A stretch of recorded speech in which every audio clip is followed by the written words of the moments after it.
किसी ने कहा महाराज कोई अच्छे अच्छे दृष्टांत हो जिसके करवाने से उनको फल प्राप्त हुआ हो, ऐसा कोई उपाय हो तो बता, ऐसी कोई कथा हो तो बताओ। तब सूत जी गदगद हो गए और कहने लगे कि एक समय की बात थी, काशी नगरी में बहुत ही गरीब ब्राह्मण रहता था और भूख प्यास से व्याकुल बेचारा भिक्षा मांगने के लिए जाता रहता था। एक दिन भिक्षा के लिए निकला पर भिक्षा में उसे कुछ नहीं मिला। बेचारा दुखी होकर के लौट करके आ रहा था और उसके आंखों से आंसू आ गए कि मेरे छोटे छोटे बच्चे भूखे होंगे और मेरी राह देख रहे होंगे। मैं अभागा बाप उनकी सेवा नहीं कर सका, उनकी परवरिश नहीं कर सका, पालन पोषण नहीं कर सका। ऐसा लगता है कि मुझे तो कुएं में गिर के मर जाना चाहिए, पर मेरे बच्चे छोटे छोटे हैं, किसके सहारे रहेंगे। ये सोच करके और बरगद के पेड़ के नीचे बैठ गया और जोर जोर से रोने लगा। उसी दोपहरी में विष्णु भगवान और लक्ष्मी मैया घूमते हुए आ रही थी। विष्णु भगवान ने उस गरीब ब्राह्मण को देखा रोते हुए, लक्ष्मी मैया से कहा ये कैसे रो रहा है। लक्ष्मी मैया दया आ गई, क्योंकि स्त्रियों का चरित्र थोड़ा कोमल होता है,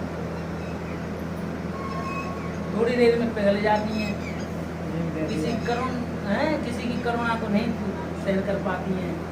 तो कहने लगी मैया कि आप जाओ इनके पास में से पूछो ये क्यों रो रहा है।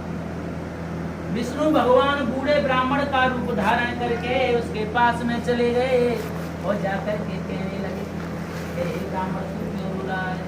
वह गरीब ब्राह्मण बूढ़े ब्राह्मण रूपी विष्णु भगवान के चरणों में गिर पड़ा और चरण पकड़ लिए, पैर पकड़ लिए और कहने लगा महाराज मैं बहुत ही गरीब हूँ, आज भिक्षा में जन कोनो को मुँह देखो वो कछु मिलो ही ना, कृपा करके ऐसा को उपाय बताए दो कि जिससे मैं अपने परिवार का पालन पोषण कर सकूं। विष्णु भगवान रूपी बूढ़े ब्राह्मण कहने लगे कि भैया तू भगवान की कृपा है तो सत्यनारायण भगवान की कथा करवा, इसको करवाने से तुम्हारे घर में अपार संपत्ति है जाए। वह गरीब ब्राह्मण कहने लगा महाराज इसकी विधि बताइए कि सबाया आटा पंजीरी आदि बनवाओ, छिन्ना मित्र आदि बनवाओ, बंधु बांधवों को बुलवाओ, पूजन की सामग्री ला करके विधि पूर्वक पूजा करवाओ,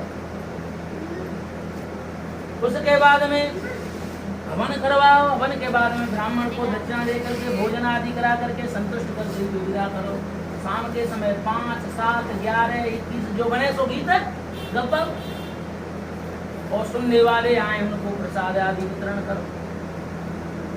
ऐसा जो व्यक्ति करता है उसकी मनोकामना पूरी होती है, गरीब अमीर हो जाता है, जिसमें संतान नहीं हो संतान की प्राप्ति हो जाती है, रोगीला व्यक्ति रोग से मुक्त हो जाता है, दूर गया हुआ व्यक्ति सीधी लौट करके वापस आ जाता है, गया हुआ धन भी वापस आ जाता है और जिसके मन में जो भी कामना है वो पूरी हो जाती है और ऐसे उन्हें शुरू होकर के वैकुंठ को चला जाता है।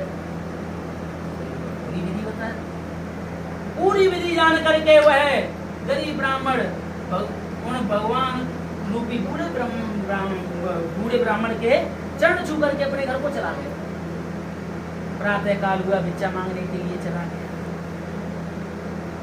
जो लोग भिक्षा नहीं देते थे आज बाहर निकल करके भिक्षा बहुत सारी भिक्षा दे लगे। कहते हैं कि जा पर कृपा राम की होई होता पर कृपा करे सब कोई। भगवान की कृपा है बहुत सी भिक्षा मिली।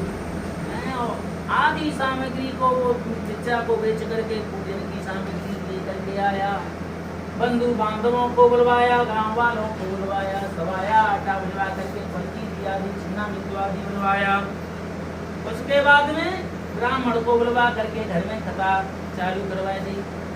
जब कथा पूरी है गई उसके बाद में हवन किया। हवन के बाद में ब्राह्मण को दक्षिणा दे करके भोजन आदि करा करके विदा कर दिया। शाम के समय 5 गीत गवाए। धीरे धीरे वह गरीब ब्राह्मण नित्य प्रति भिक्षा मांगने के लिए जाता रहा और उसे दक्षिणी भिक्षा प्राप्त होती गई और एक दिन अमीर हो गया और हर पूर्णमासी को अपने घर में सत्यनारायण नारायण भगवान की कथा करवाने लगा। बोलिए विष्णु भगवान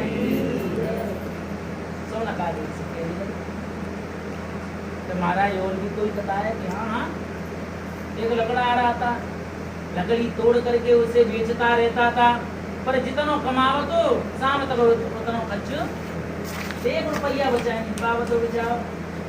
वो एक दिन लकड़ियों का गट्टर सिर पे रख करके उसी नगर में गया जो पंडित जी के घर वो अमीर है सत्यनारायण कथा है। लकड़ियों का गट्टर सिर से उतार करके चौतरी पे रख करके